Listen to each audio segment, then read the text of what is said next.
This podcast is supported by Anthropic, the public benefit corporation behind Claude.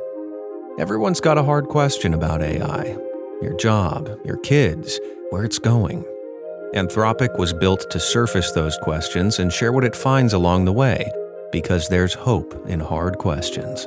Ask yours at claude.ai/Spotify and keep thinking. That's claude.ai/Spotify.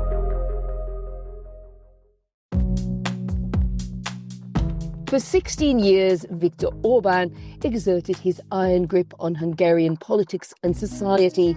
Now it's being dismantled. Has his country finally turned a page on the Orbán era? It's only a few days before Péter Magyar's government, which succeeded Orbán, learns whether his anti-corruption reforms have done enough to persuade the European Commission to release 10.4 billion euros of frozen funds to help the country recover after the COVID pandemic. The money was withheld over breaches of EU law under the last leadership, and Orbán suffered a landslide defeat at the polls in April.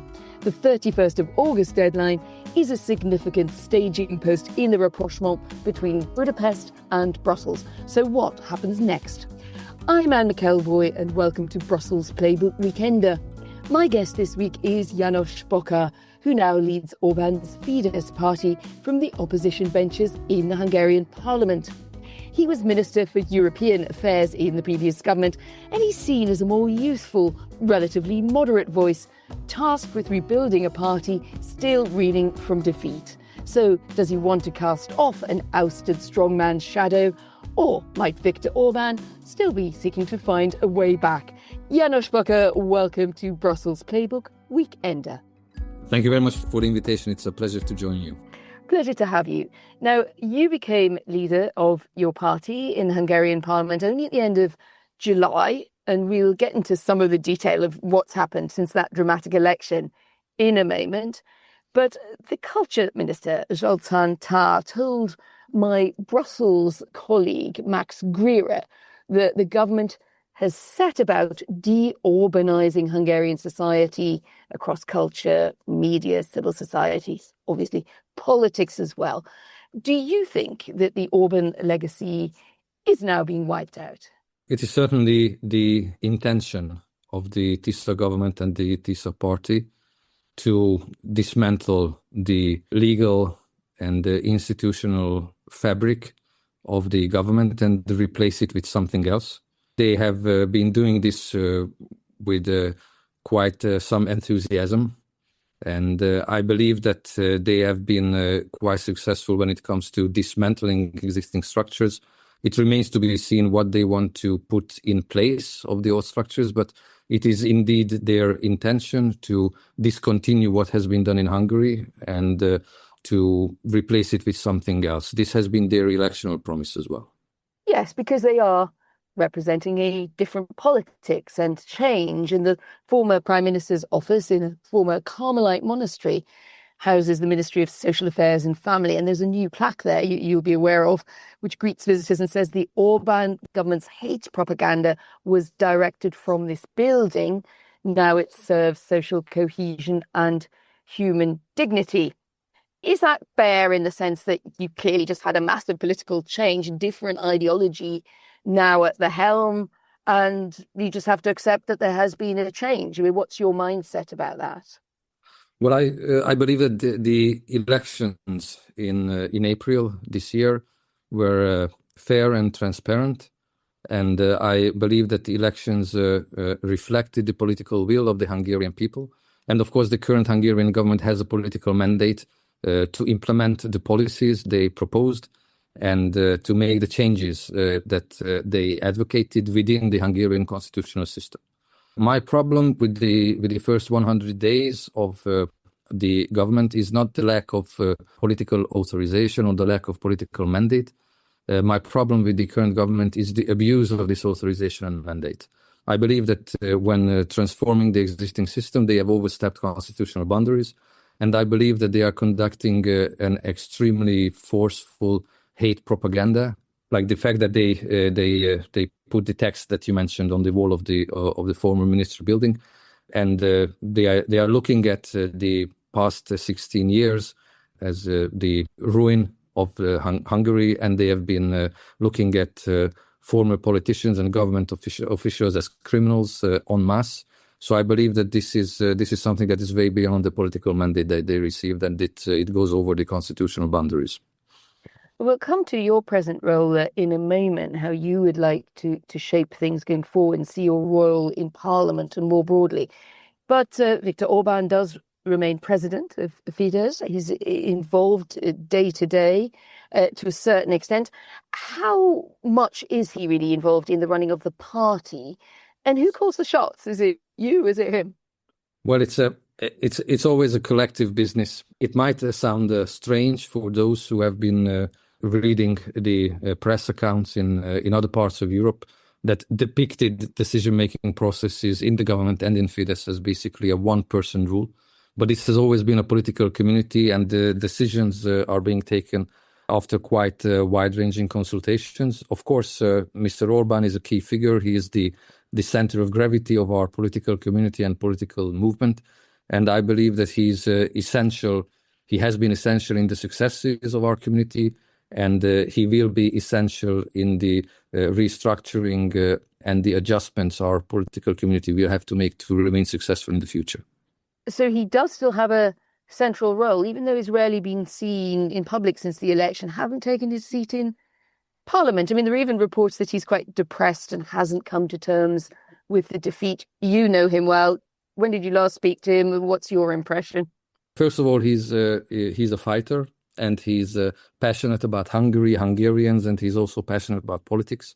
He has suffered as many defeats in elections as victories, and he has always managed to rebrand, reinvent itself, and bring innovations to our political methods and our community building processes. So I believe that his ability to innovate and his ability to stand up and restart and reorganize and rebrand is quite an asset for us in the future as well.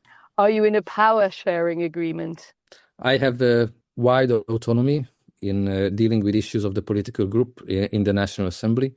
And I believe that he respects political responsibility, political ownership. I have been given political responsibility and political ownership over the affairs of the political group. I think that this is a very clear understanding between the two of us.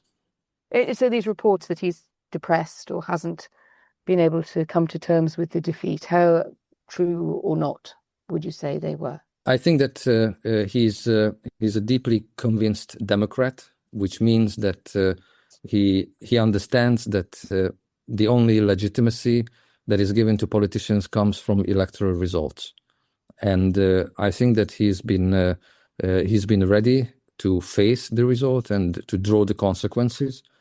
But of course, it still remains to be seen whether the way that we decided to rebrand our political party and to make sure that we will present an attractive alternative for voters in the future actually works. This is still a question for the future. Laws have been passed to prevent him from returning as prime minister. Is that something that you and he accept? Of course, I don't accept it. I believe that this is a fundamental problem, because at the end of the day, the ultimate guarantee for rule of law and democracy is that people have free political choice when they want to elect their leaders. And our history, electoral history in Hungary, shows that every time Hungarian people wanted Viktor Orbán to be their prime minister, they had a chance to elect him. And they did so. And every time they didn't want him to become a prime minister, and it also happened on quite a few occasions in 1990, 94, then in 2002, then in 2006, and then in 2026. So every time the Hungarians decided that they don't want him to become a prime minister, they voted him out, or they didn't elect him. And I don't think that Hungarians have become any less intelligent than they have been in the past 36 years to elect their leader. I don't see any reason why he should be legally disqualified from running. On the other hand, I believe that this is quite a political challenge for our system, because if it is the governing majority who decides who can run for office and who cannot, and not the people, are in the position to elect their own leaders, then this is a restriction of democracy. And I don't see any reason why this should be done, especially in Hungary, and especially after 36 years after democratic transition. So you wouldn't discount the possibility that Viktor Orbán could run for office as leader again? I want to be realistic because I'm also a lawyer by profession, but of course nobody's perfect. But the situation is that according to the current legislative framework, Mr. Orbán is barred from running for parliament, and he is barred from being elected as prime minister, which means that if the current legislative framework remains the same, in 2030 he cannot run for MP and he cannot be elected as prime minister. But of course, if there is a new constitutional majority, these rules can be changed just like they have been changed now. And this could open new political possibilities. You could decide you wanted to campaign for that, so could he? Yes, I think it is important that if we receive political mandate from the Hungarian voters, then we should restore the freedom of election. And I believe this would be one of the important elements in the political ticket that we are running. Let's turn to you and the big story at the moment for Hungary and your leadership role, and that's the potential release of EU funds expected after the deadline next week. It's partly why we chose to have you on the podcast this week, and that's a major moment for the country, a relatively new government. And by opposing Péter Magyar's anti-corruption reforms, are you essentially opposing the release of these funds, to help Hungary recover from the backwash of COVID? Not at all. Our position is that these funds belong to Hungary and the Hungarian people. Hungary and Hungarians are entitled to these funds. And I also believe that these funds are essential in order for the modernization of our economy and our infrastructure, and in improving the quality of public services. So I believe that this is important. And I also believe that the previous government has been engaging with the European institutions, including the Commission, on the release of these funds in the spirit of a sincere cooperation and with the sincere intention to agree on the eventual release of EU funds. What I also believe that this has become a political issue. I believe that this process has never been only about fulfillment of legally defined criteria. This has been also an issue of political contention. And I believe that it is also part of the political deal between the current government and the European institution that these funds will be released eventually. Do you accept at all that the previous government under Viktor Orbán, which you served in, but now you're able to take some distance from where you wish to do so, that it was at fault for not tackling multiple cases of corruption documented not only by the EU, but by bodies like Transparency International, who have roundly condemned the record there on corruption and also democratic backsliding, rule of law, etc.? Yes, I am aware of these concerns and criticism, and I agree with you that of course there is a chance to improve every system, including ours, when it comes to fighting corruption. And we've been engaging with the Commission, and we already agreed on the number of measures that we took in order to reduce corruption. The previous government made an agreement with the Commission to set up the Integrity Authority, for example. Now its competences are being expanded, but the decision to set up this office has been taken under the previous government. We made a number of commitments to reduce the number of public procurement procedures with a single bidder, and so on, to improve transparency, to introduce additional procedures in order to make sure corruption-related cases actually reach the courts and they are not blocked in the phase of prosecution. So I believe that, yes, there have been many ways and many attempts to improve the system. It was also the intention of the government to improve the system, to make it more transparent and to protect the financial interests of the European Union, because it is our shared interest. I also believe that some of the criticism related to democratic backsliding had some merit, and we have been also ready to work on these issues as well. But in the final 3 years in the negotiations, and especially after 24, the outcome of the European Parliament elections, it has been very clear to me that the European Commission is not negotiating with the intention to agree, but is negotiating with the intention to maintain negotiations and make sure that there is no actual access to EU funds before the elections. you've been quite frank there. I mean, isn't it an odd position to end up in when your party is, as you say, is a new leader of it, looking at its record, that you think there was some merit in claims that it was partly responsible for democratic backsliding? I mean, how could that happen? Is that something you think, the party under Viktor Orbán and perhaps he himself needs to be ashamed of?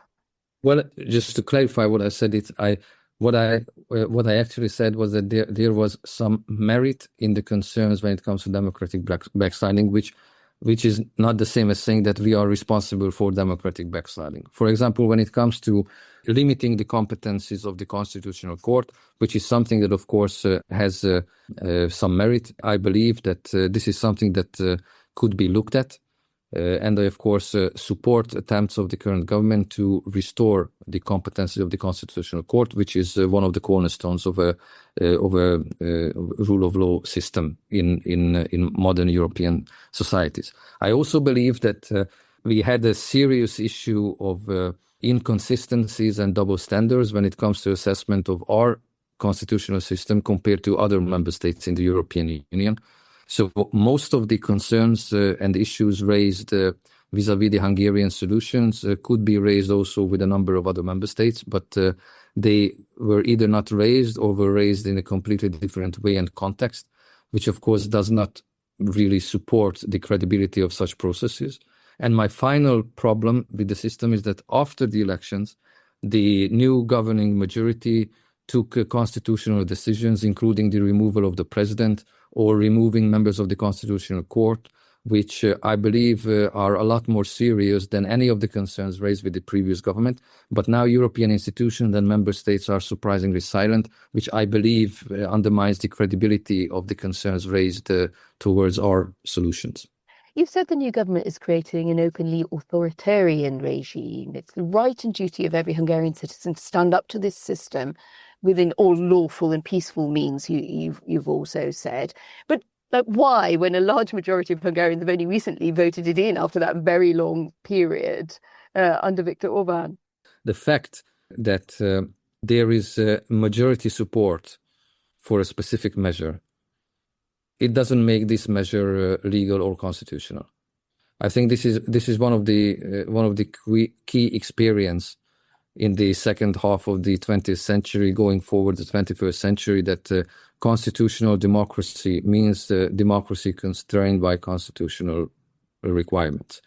And the simple fact that this party has promised this in the campaign, and the simple fact that they have the two-thirds majority to pass legislation of any content in the National Assembly, it doesn't make it constitutional. So I believe that at some point, even if you are in the minority, you have to take a principled stance against overstepping constitutional boundaries, even if at the moment you don't have the political majority support. But at some point, you might be able to recover the political support or increase your support, and then you have to be in a position to say that in the very beginning, I made it clear that my intention is to restore constitutionality and rule of law, if and when I get the necessary political authorization for doing so. And do you think the European Commission has been either naive in its support for the new government, or perhaps, as you've suggested, is giving it an unfair advantage over the treatment that you believe at its hands? I mean, is it a naivety in Brussels about what the Péter Magyar government represents that is animating you?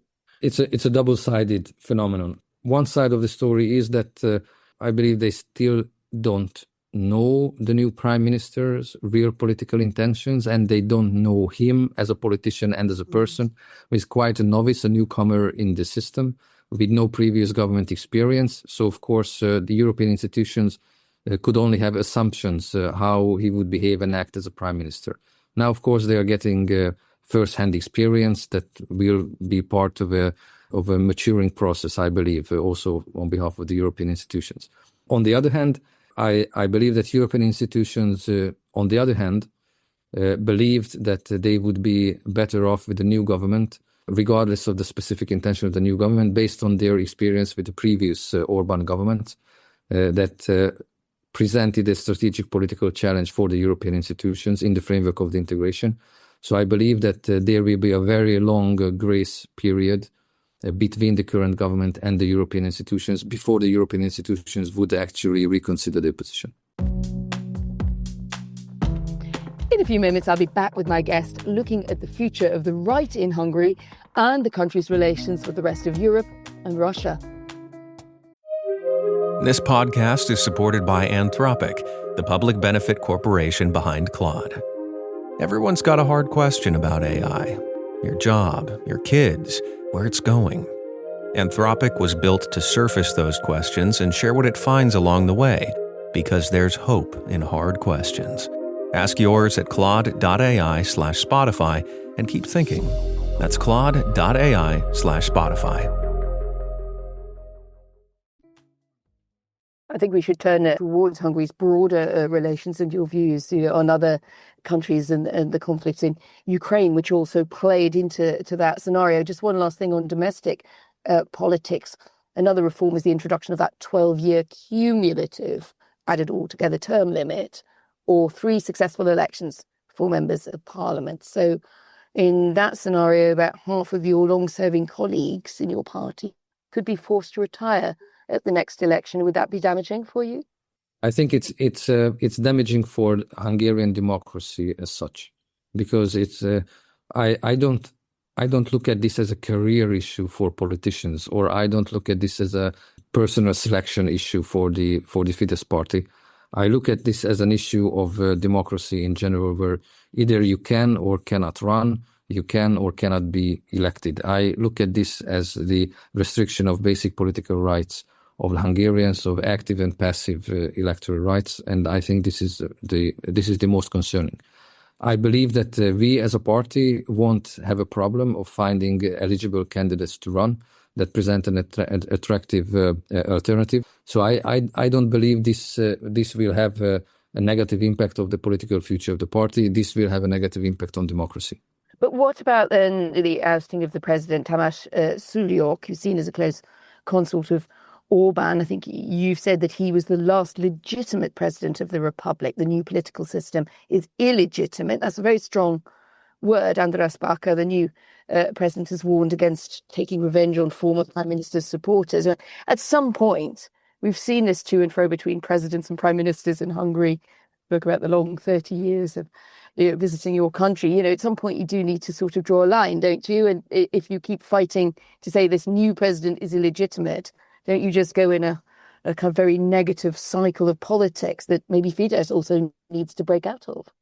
I agree with you that this is not a desired state of things. I believe the Tisza party could have done this the easy way, simply waiting out the end of the constitutional term of the previous president, and then using its 2/3 majority, electing a president that they want. Nobody questions the right of a 2/3 majority in the National Assembly to elect the president they want to elect, that they see politically fit. Also, I believe that the key is how the Tisza party reacts to the current situation. If they want to restore constitutionality and the political consensus on the basic working of the Hungarian governance and the Hungarian government system, then they should strive for consensual solutions. I don't see that forthcoming, because by excluding the political opposition and removing key figures in all branches of government, this does not point to a sincere intention of the Tisza party to consolidate the situation. We'll turn now to the wider world briefly, if we could. I mean, how close or how distant do you want to be from the influence of Donald Trump, the MAGA movement? The sense, I think, one of the reasons that animated perhaps a lot of people inside the EU, in Brussels and elsewhere in Europe, was a sense that Hungary was aligning itself more with that kind of politics than whether left or right, consensual liberal democratic politics. What's your view of how close your party should be to the world of Donald Trump, to that kind of politics? Well, I think one of the few benefits of being in opposition, if there are any, is that you don't really have to deal with all geopolitical issues. You don't have to have a position on all foreign policy issues. You don't have to conduct a foreign policy of a country and the government. You can focus on the policy issues that are of interest to you and your voters.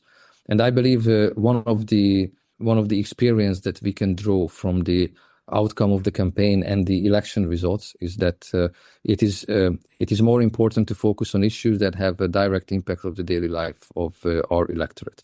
And of course, I believe that on a number of value-related issues, on a number of issues of principles, we are very close to what MAGA represents.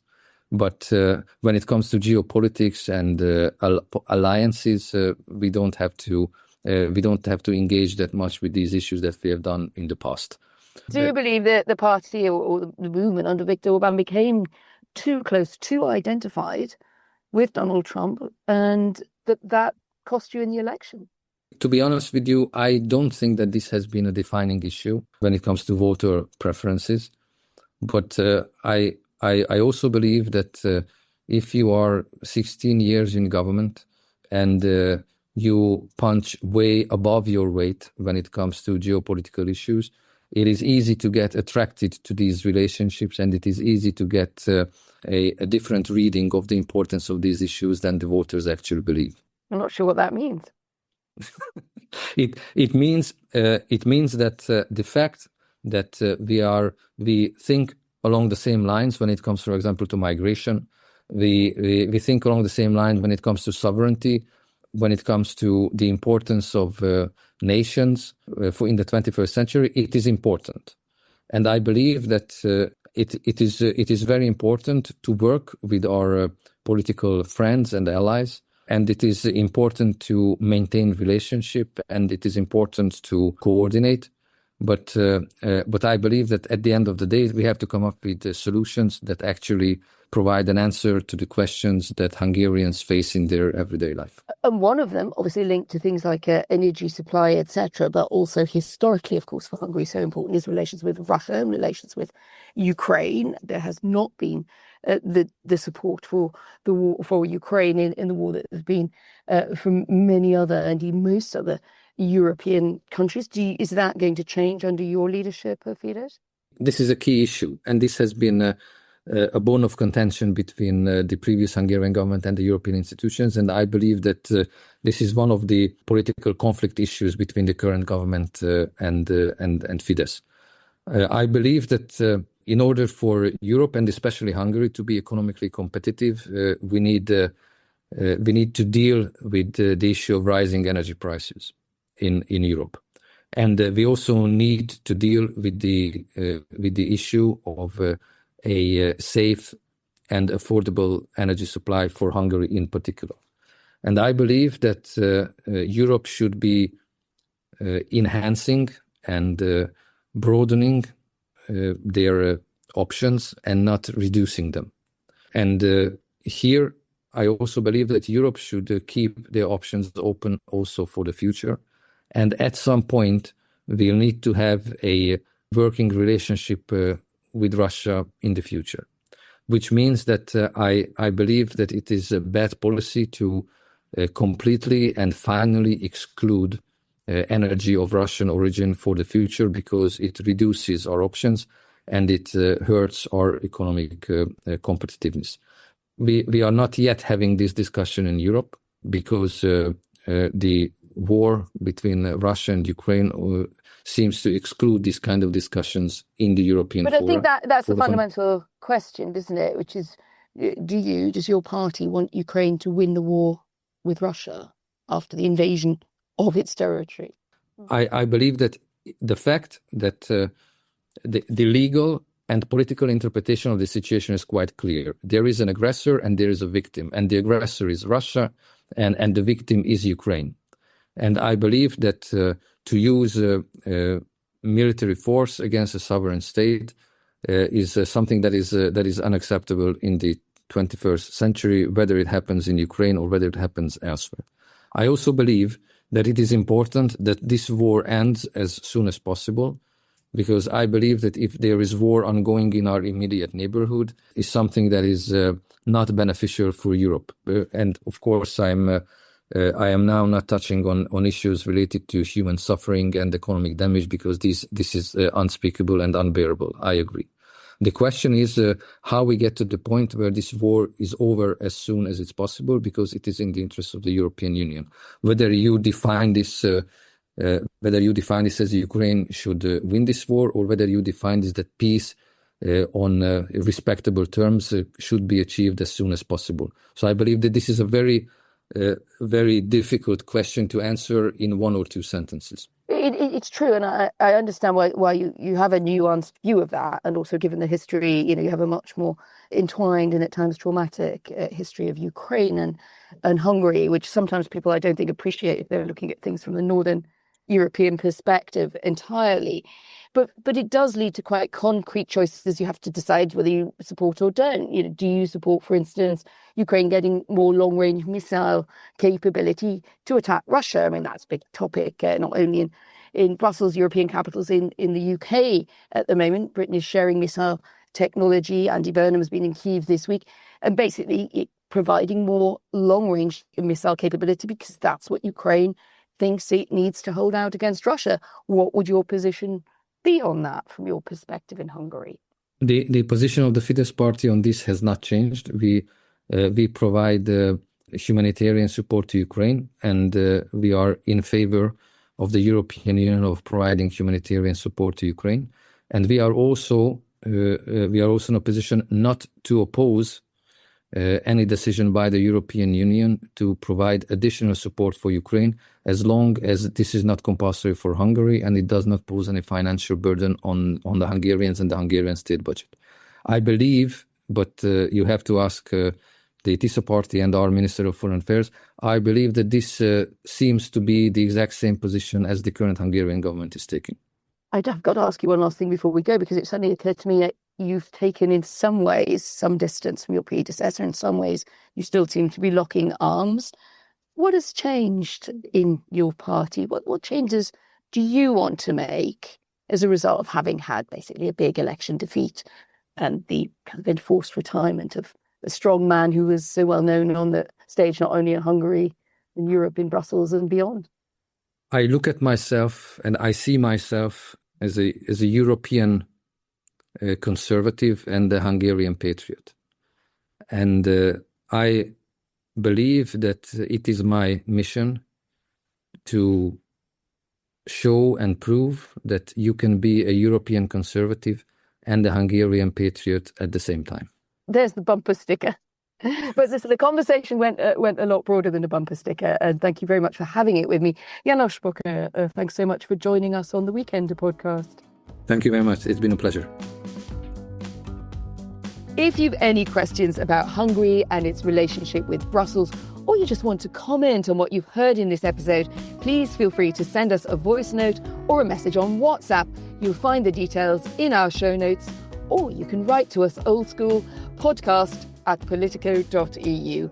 While you're at it, please follow, rate and review us wherever you get your podcasts.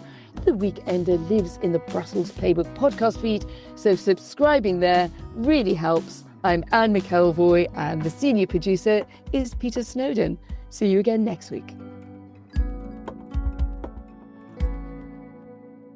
The right window treatments change everything. Your sleep, your privacy, the way every room looks and feels. At Blinds.com, we've spent 30 years making it surprisingly simple to get exactly what your home needs. We've covered over 25 million windows and have 50,000 five-star reviews to prove we deliver. Whether you DIY it or want a pro to handle everything from measure to install, we have you covered. Real design professionals, free samples, zero pressure. Right now, get up to 45% off site-wide, plus get a free professional measure at Blinds.com. Rules and restrictions apply.